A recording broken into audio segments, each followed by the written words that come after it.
From the Cronkite studios in downtown Phoenix, this is Cronkite News. Making it count. Leaders in Arizona's Latino community pushing to ensure next year's U.S. Census is as accurate as possible. Plus, going electric, how our state is looking to accelerate into the future. We take you behind the wheel. And plastic from cactus, how the desert flower could play a key role in saving the planet. Cronkite News starts now. Hello and welcome to Cronkite News on Arizona PBS. I'm Daria Yasmin. And I'm Madison LaBerge. Thanks for joining us.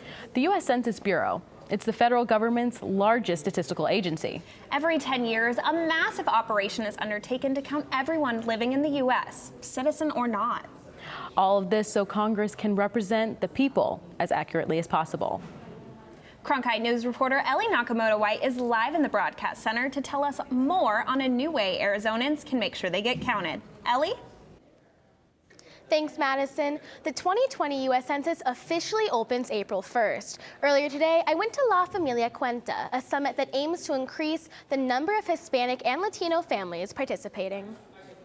Our community stands to win or lose depending on our participation. Earlier today, dozens of representatives from across the country gathered to discuss new ways of encouraging people to fill out the 2020 U.S. Census questionnaire. Every decade, the government takes account of every person living in the states. It's critically important for three reasons: power, knowledge, and money. Now, there's a new way to fill out the census questionnaire. For the first time, people can go online. It's an envelope about this large that people will receive, and it says Census 2020 on it. It's through that paper questionnaire or that paper invitation that people receive that they will get the link in order for them to go on. Officials say that the census is key to having accurate representation in the U.S. What we're looking at is we want to make sure that every household is represented. Your voice in Congress comes basically from this count. It also determines the amount of federal dollars allocated to states and countries. There's no reason why you shouldn't participate. It's important to make ourselves count. Officials say they're trying to recruit thousands of Arizonans to help get the word out across the valley. Live in the broadcast center, Ellie Nakamoto-White, Cronkite News. Every 10 years, the U.S. Census Bureau asks U.S. residents to check the box or boxes that best identify their race and ethnicity. Cronkite News wants to know how you identify yourself, and your responses will inform our reporting. Just go to our Cronkite News Twitter or Facebook feeds to get counted. Developing now, a total of 42 bodies have been pulled from a mass grave in the Sonoran Desert near the seaside town of Puerto Peñasco. Puerto Peñasco is often known to American tourists as Rocky Point. The Sonoran State Prosecutor's Office says the pit yielded a dozen bodies last week, but digging over the weekend found an additional 30 sets of remains, almost all of them being complete skeletons. The burial pit was originally found by a group of volunteer searchers. So tonight, we want to know if this is impacting your travel plans. Just go to our Cronkite News Facebook page to share your thoughts with us. Tensions flared on Capitol Hill today as House Democrats and the Director of Citizenship and Immigration Services sparred over the treatment of critically ill immigrants. The agency earlier backed off its plan to deport those patients, but as Brian Peach reports from our Washington bureau, Democrats were still angry. And I want to make sure that he understands that to many families, this is literally a life and death issue. He is acting CIS Director Ken Cuccinelli, who told a House Oversight Subcommittee that his agency has limited resources to process individual cases of critically ill immigrants. He urged Congress to take the lead. I would note that there is no program. That's part of the challenge here. This is about withholding action, not undertaking a formal process. Despite the lack of a formal process, CIS can defer deportation of immigrants who are seriously ill and need treatment in this country on a case-by-case basis. One of those cases is Julia Espinosa. The 7-year-old is the U.S.-born daughter of Ecuadorian immigrants who worry they could be deported. Julia was born with a medical condition called shortcut syndrome. When that happened, we tried to maintain ourselves with an e-visa. That as a result of many complications, we couldn't sustain the e-visa, and we ended up applying for deferred action. If they don't get deferred, the Espinosas would face a tough choice: leave Julia behind or take her to Ecuador, where she will not get the treatment she needs. Mr. Cuccinelli, do you believe that you treated children with cancer, cystic fibrosis, and other diseases with the dignity and courtesy of the mission of this agency when you decided in secret to end consideration deferred action and ordered them to leave the country within 33 days or face deportation? CIS threatened earlier this summer to end the practice of deferred deportation, but quickly backed off in the face of public outcry. Cuccinelli said his agency is just following the laws that Congress set. But we have limited resources, and this is an undertaking by USCIS that was and is going on, that has never been assigned by Congress, that has never been part of a regulation. Espinosa, who has degrees in finance and chemical engineering, says he could work and afford to pay for Julia's care if the U.S. would let him. Deporting him would just make his daughter a burden on U.S. taxpayers, he said. I think if we can provide value, if we are allowed to provide value freely, we can continue to support, in this case, for instance, a U.S. citizen, and we can continue to support society. I think that we all can provide value, and if we are not allowed to do so, then we could become a charge to the public system. In Washington, Brian Peach, Cronkite News. Just moments ago, the House voted to permanently ban mining on more than 1 million acres surrounding the Grand Canyon. The 236 to 185 vote followed hours of floor debate. Republicans said the bill would cost mining jobs and force the United States to rely on other nations for uranium, the main mineral targeted by the ban. But Democrats said uranium mining poses too great of a threat to the canyon, one of the nation's most revered natural sites. The bill still has to get through the Senate, where the outlook for passage is mixed. An elected official accused of running a human smuggling scheme by bringing pregnant women to the United States has pled not guilty to federal charges in Arkansas. Authorities say Maricopa County Assessor Paul Peterson illegally paid Pacific Islander mothers to give birth in the United States and later gave their children up for adoption. After entering his plea, Peterson was released on a $100,000 bond with an ankle monitor. He also faces charges in Arizona and Utah. The Maricopa County Board of Supervisors voted to suspend him without pay for 120 days.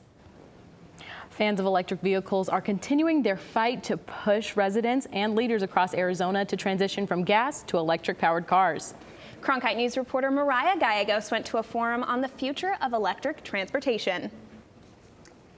Attendees were allowed to test drive some of the newest electric vehicles and learn about the improvements to the technology. You couldn't pry my electric car out of my hands. Drivers like John Morrow are switching from gas to electric because they believe it's better for the environment. His only concern is the price of replacing the battery, but even that he thinks will become more affordable with time. Because of all of the places that are putting up battery factories worldwide, I'm expecting that if I had to get a replacement battery 10 years from now, it probably would cost less than half of what we'd expect it to now. But could the lower cost of batteries and electric cars lead to more used and dead batteries contributing to the climate change crisis? I'm optimistic that's not going to be a problem. Travis Madsen with Southwest Energy Efficient Project believes the worn-out batteries won't outweigh the environmental benefits of driving electric vehicles. I think that batteries will have a second life outside the car. So there's already examples of places where the companies are putting them in warehouses and plugging them into the electricity grid, where they can, provide a place to store extra wind power, extra solar power, or provide other services that our electricity system needs to operate. And there are more types of electric vehicles coming to the market.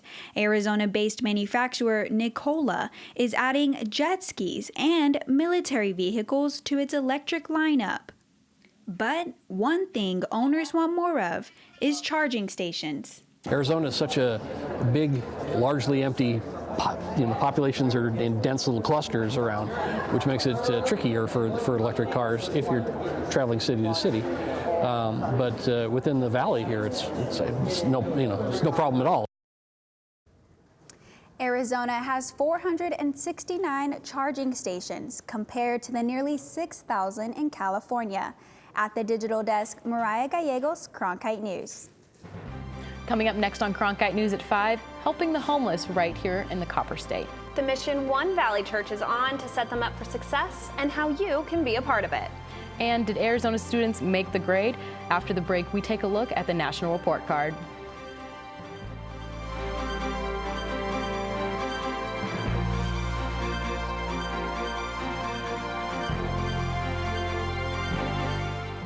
Join Emmy Award-winning NBC anchor Lester Holt as he receives the 2019 Walter Cronkite Award for Excellence in Journalism. Attracting industry leaders from the media, politics, business, and education, the award luncheon is the Cronkite School's signature event. Tickets for the luncheon ceremony on Monday, November 4th at the Sheraton in Phoenix are available for sale at cronkite.asu.edu/luncheon or call 602-496-0482. With wildfires, a scarcity of water, and other environmental issues facing the Earth today, it's critical to stay up to date with local impacts of a changing climate. That's why we created Elemental, Covering Sustainability, a multimedia collaboration between public television and radio stations. From climate change to water conservation to renewable energy and much more, Elemental covers the latest in sustainability news. Find our stories on our website, elementalreports.com. As journalists at Cronkite News, we report on stories that matter to you by focusing on the local impact. We dig deeper and work tirelessly to keep you informed. Live in Wickerburg. Live in Los Angeles. In Cleveland. In Washington. In Louisville. From Jerusalem. Live in Philadelphia. From around the world to right here in Phoenix. At Cronkite News, we report the facts and stick to the truth. The homeless population in Arizona continues to grow, and Heaven's Healing Hands partners with St. Vincent de Paul to help those affected. Cronkite News reporter Rio Painter takes us through the scene of a pop-up shop for those in need.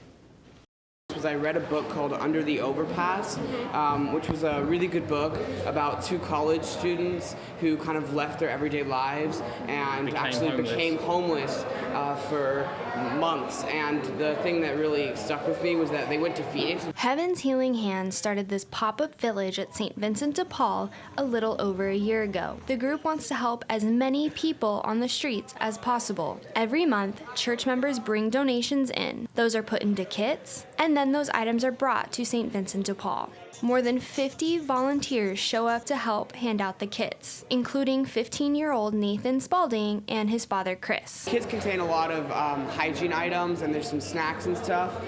They've got wipes, comb, nail clippers, some different variety of snacks, deodorants, stuff like that.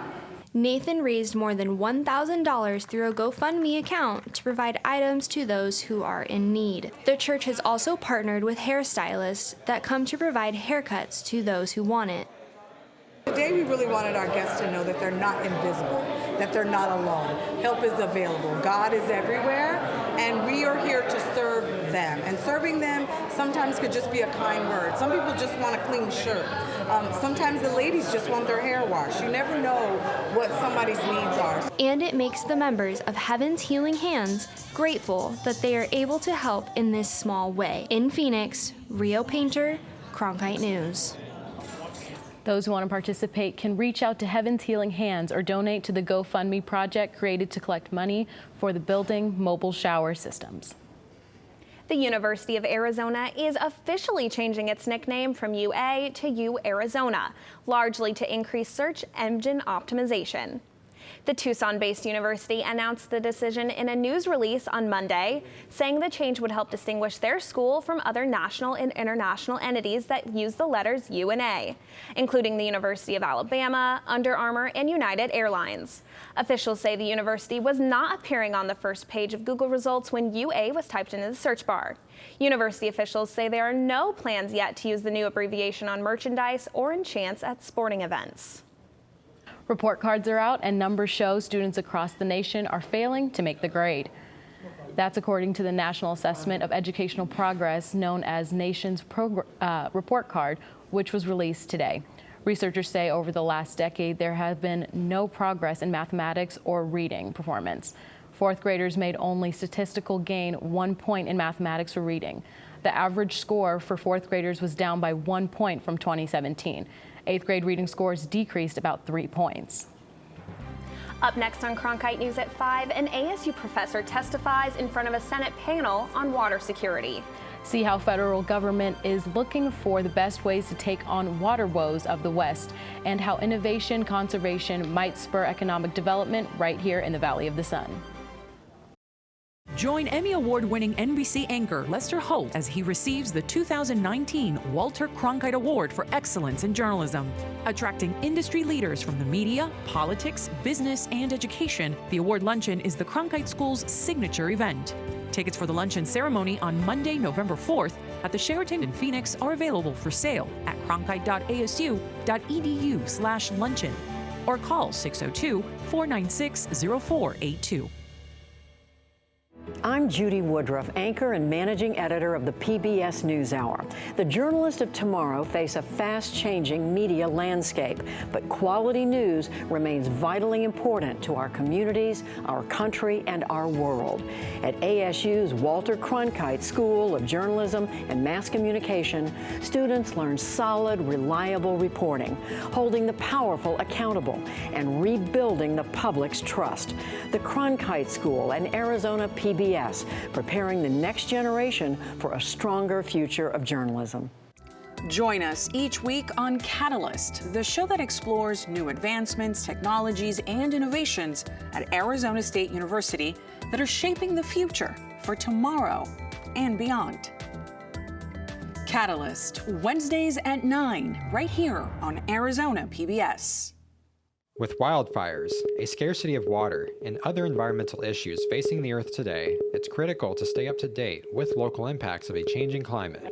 That's why we created Elemental, Covering Sustainability, a multimedia collaboration between public television and radio stations. From climate change to water conservation to renewable energy and much more, Elemental covers the latest in sustainability news. Find our stories on our website, elementalreports.com. If you happen to see a boulder lying around, the Prescott National Forest would like it back. According to park officials, this one-ton boulder known as Wizard Rock went missing near Prescott 2 weeks ago. They say the boulder would have been nearly impossible to remove by hand, so some heavy machinery may have been involved. It's against the law to remove minerals from National Forest land without a permit, and violation could result in a maximum fine of $5,000, 6 months in jail, or both. Everybody in the West talks about the scarcity of water, but what are they doing about it? That's what the question is today at the Senate hearing that looked at innovative water conserving technologies, as Heather Cumberledge reports from our Washington bureau. Water is life. That was said repeatedly by witnesses and lawmakers at today's hearing. But they also noted that water is the life of economic development. We're attracting so many businesses and families coming to Arizona, and we just want to make sure that we can sustain that growth and provide opportunities for people for jobs, and we're being smart water users to secure our water future. That was the focus of today's hearing by a Senate Energy and Natural Resources Subcommittee. The importance of water security and its impact on economic development in the West and how technology can help. One witness, ASU senior sustainability scientist John Sabo, told the senators that manufacturing in the U.S., especially in the Sun Belt, is dependent on water. Water is life, and water is also business growth in Arizona, so securing it really will make a difference in terms of how our economy grows and how we sustain Phoenix and the rest of Arizona. But Sabo, the director of Future H2O at ASU, said the infrastructure needs to be upgraded to be more resilient in order to withstand extreme events like droughts and floods. Sabo gives U.S. water infrastructure a grade of D-. It won't go from a D to an A overnight, he said. It could be boosted to a C through policy reform, rapid upgrades to distribution systems, and taking advantage of new technology. McSally echoes Sabo's call for new technology. Embracing outside-of-the-box solutions has always been an important factor for Arizona's water supply. McSally and Nevada Senator Catherine Cortez Masto said they have introduced new legislation to increase funding for water conservation research, which is so vital to their states. Water's not going to hold us back. Arizona can continue to grow and provide more opportunities for people without having that be a limitation. And I really think the discussion here today helped see this as an opportunity, not as a challenge. In Washington, Heather Cumberledge, Cronkite News.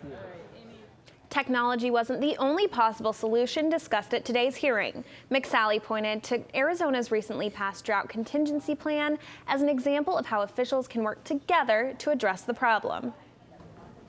Quentin is here joining us at the desk. So do you have any plans for the spooky season tomorrow? Oh, I have a great plan for tomorrow night. So, you know, I live in an apartment building with only adults, so I'm going to go buy a lot of candy for the trick-or-treaters. And when those trick-or-treaters inevitably don't show up, I'm just going to have to eat all the candy myself. I think that's a great plan. It's a foolproof plan.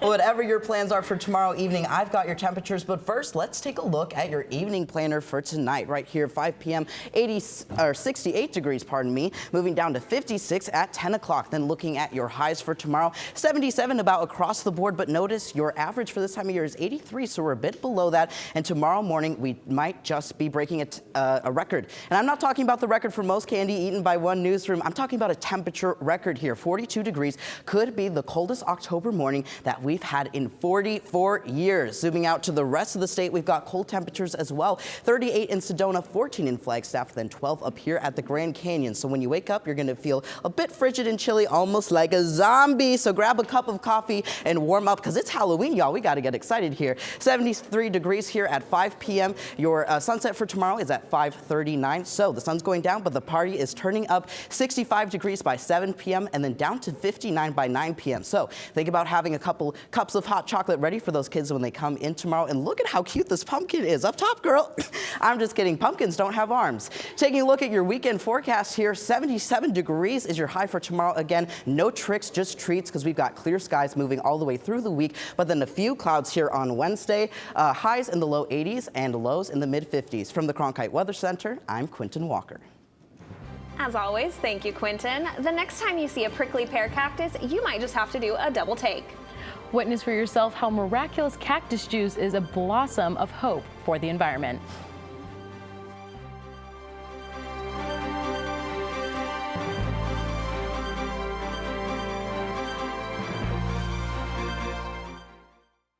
Join Emmy Award-winning NBC anchor Lester Holt as he receives the 2019 Walter Cronkite Award for Excellence in Journalism. Attracting industry leaders from the media, politics, business, and education, the award luncheon is the Cronkite School's signature event. Tickets for the luncheon ceremony on Monday, November 4th at the Sheraton in Phoenix are available for sale at cronkite.asu.edu/luncheon or call 602-496-0482. With wildfires, a scarcity of water, and other environmental issues facing the Earth today, it's critical to stay up to date with local impacts of a changing climate. That's why we created Elemental, covering sustainability, a multimedia collaboration between public television and radio stations. From climate change to water conservation to renewable energy and much more, Elemental covers the latest in sustainability news. Find our stories on our website, elementalreports.com. As journalists at Cronkite News, we report on stories that matter to you by focusing on the local impact. We dig deeper and work tirelessly to keep you informed. Live in Wickerburg. Live in Los Angeles. In Cleveland. In Washington. In Louisville. From Jerusalem. Live in Philadelphia. From around the world to right here in Phoenix. At Cronkite News, we report the facts and stick to the truth. A researcher has developed a possible life-changing technique to make plastic out of cactus juice. But now the question is, can it be scaled up? Cronkite News reporter Jordan Elder takes us inside the operation. It might seem hard to believe, but the future of these plastic bags might lie in prickly pear cactuses. America wastes a lot of plastic, and especially at the grocery store. Shoppers use almost one plastic bag per resident per day. And it's not just these plastic bags, it's bottles too. In 2015, Americans purchased about 346 bottles per person. That's almost a bottle a day. And this problem keeps growing. Less than 1/5 of all plastic is recycled globally. But there might be a new recipe to solve this plastic problem. Engineers in Mexico are beta testing a new chemical formula with cactus juice as the main ingredient. It was created by Sandra Pasco Ortiz, a chemical engineering professor at the University of the Valley of Atemajac in Zapopan. Juice is extracted from the cactus and mixed with additives that make it feel more like the plastic bags we're used to. Then it gets rolled out and dried. The whole process takes about 10 days. These cactus juice bags take 2 or 3 months to break down in soil, and only a week if they're put in water or compost. Normal plastic bags may take centuries to decompose. Prickly pears are all over Arizona, so these bags could potentially be produced right here if the technology takes off. Several companies are interested in collaborating with Ortiz, who has already filed for a patent for this technology. For now, keep your reusable bags handy, but prickly pear plastic could make its way to your grocery store in the coming years. For continuing coverage of this sustainability story and more, follow us on Facebook and Twitter, and find us online at cronkitenews.azpbs.org. Cronkite News is proud to be the news division of Arizona PBS. Here's what's coming up on Arizona Horizon and PBS NewsHour. On the next Arizona Horizon, it's the start of another enrollment period for health insurance under the Affordable Care Act, and a look at art installations along canals in Scottsdale as part of the city's Canal Convergence. I'm Judy Woodruff. Tonight on the NewsHour, a decorated Army officer raises alarms to Congress about President Trump's actions with Ukraine. Coming up after Cronkite News and Arizona Horizon on Arizona PBS.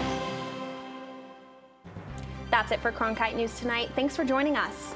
And for top Arizona stories anytime, go to cronkitenews.azpbs.org.